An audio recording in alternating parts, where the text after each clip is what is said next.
Yay! Usapang kape. Tadang! So we have our mocha flavor and cafe latte or our high protein iced coffee. So mag-interview ka niyan. Yes, the coffee connoisseur. Hi everyone! Yay! Okay. Nganong best man ang Tagalog din. sorry. Bakit the best ang high protein iced coffee ng Herbalife? Of course, number one, because I am a self-confessed coffee addict. Okay, hindi naman sa coffee lover, sobrang love ko ang coffee. I even source out different coffee sources from other countries. Ganun ko talaga ka-love yung coffee. But, what makes this coffee different is, meron kasi siyang protein. So, the biggest advantage for me na nag-workout ako, I'm very active, and pag nag-merienda kasi ako, hindi ako mahilig masyado sa bread. Kasi nga alam ko carbs yun, so aantokin lang ako. But I needed something for energy, and at the same time, nakakabusog. Okay. So, it's coffee, it gives me that caffeine kick, kasi nga, coffee siya. And at the same time, alam ko kasi yung quality ng coffee niya, it comes from Brazil. So, yung Robusta beans na ginamit ko sa coffee is coming from Brazil. Yeah. Ayan. So, quality. Sabi ko, di ba, nag-source out ako ng iba't ibang mga coffee from other locations. So, kaya nagigets ko siya. And then, at the same time, meron ng protein. So, ang nangyayari is, 2-in-1 benefit siya sa akin. It gives me my energy, kasi nga may caffeine kick, and at the same time, meron din akong protein, so nabubusog na rin ako. So instead na magtinapay ako, kasi di ba usually Filipinos, mahilig tayo sa kape Coffee, pandesal for oh. merienda, di ba? So, okay naman siya. But then again, if you're really smart with your calories and you're trying to track your weight, you're also trying to have more energy, go for the high protein iced coffee. It's a smarter decision. Kasi nga, you have the energy, you have the protein, busog ka, pero hindi mabigat sa tiyan. That's the goal. Wow, sige. So, one question.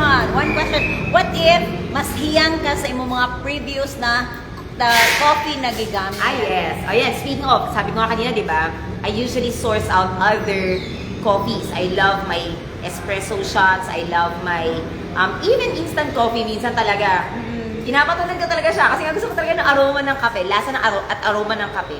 So what I do, I infuse for example, espresso shot. Yon, I infuse the espresso shot. Okay, sometimes brewed coffee. Yon, nilalagay ko siya doon.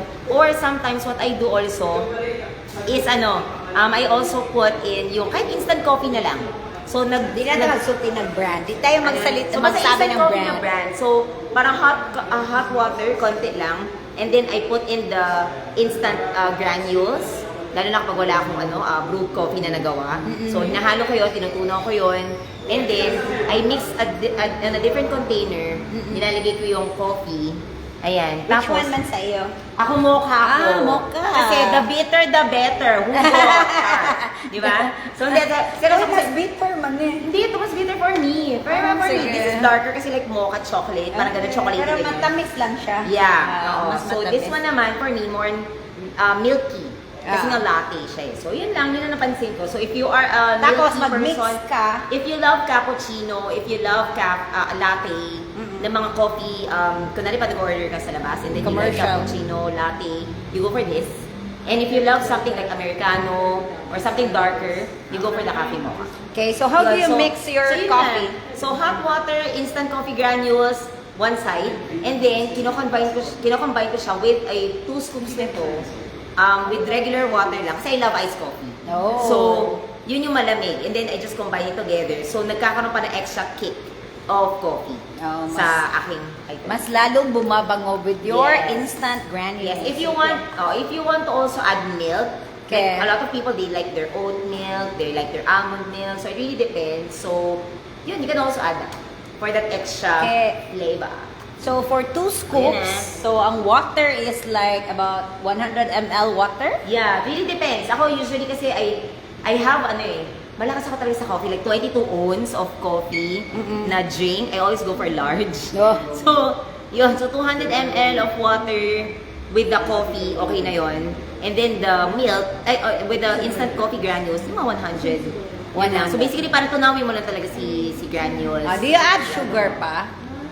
I don't. Kasi nga ako I'm a bitter, the better person. Oh God. Pero, yeah, if you can do, you can add stevia. Stevia para healthier. Stevia is good. Stevia is good. So yun. It works best with stevia. Wow. Kasi for me, parang nadidefeat niya kasi yung purpose if you put in the regular sugar pa rin, the table sugar. Yeah. So, but if you want muscovado, I think it's a good blend also. Yeah. Okay lang siguro yun. But syempre, kontian lang. Kung lalo na nakastick ka sa meal plan mo, mag-stevia ka. Yeah, wow, very nice na sharing. I So, hope that helps. I hope makatry mo, okay? And hearing from Anne, very Yes. nice na experience from a coffee addict. Yes!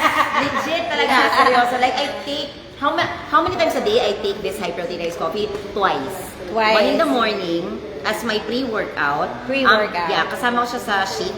I Okay. blend it. Yung typical So, blended shake. paano man? 2 scoops nga shake? Two. So, Ah, 2 F1 two. shake, 2 high-protein iced coffee. And It adds then? up like mga nasa ilang 15 plus Mga 24 grams of protein pre-workout. Yun. Kasi I need that protein talaga sa simula pa na ng araw. So, And- magbubuhat ako pagkatapos. Magbubuhat na.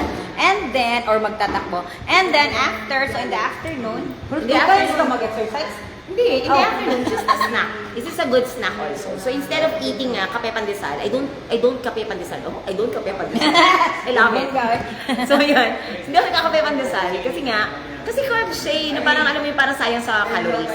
Okay. So I'm very smart with my calories. Instead of me putting in the carbs in the kape pandesal, I just put the carbs in my main meals, which is yung lunch and dinner. So that's how I put in the Lunch carbs. and I dinner. really allocate the carbs sa lunch and dinner. So, in the morning, di ka na nag-shake alone? I do oats. Oh, Oats, oats F1 shake With oats, oats. and then high protein ice coffee.